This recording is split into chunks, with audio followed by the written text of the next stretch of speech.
Pasta pasta আমাদের সবারই খুব প্রিয়, কিন্তু বাজার থেকে ময়দার পাস্তা বারবার কিনে না খেয়ে এরকম আটার হেলদি পাস্তা বাড়িতেই বানিয়ে নেওয়া যায়।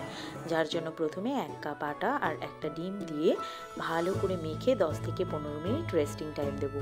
এরপর পাতলা করে একটা রুটি বানিয়ে সেটাকে ফোল্ড করে এইভাবে কেটে নেব। আমি একটু মোটা করে কেটেছি, চাইলে আপনারা পাতলা করেও কাটতে পারেন। এরপর ফোল্ডটা খুলে ওপর থেকে সামান্য আটা ছড়িয়ে 10 থেকে 15 মিনিট রেস্টিং টাইম দেবো।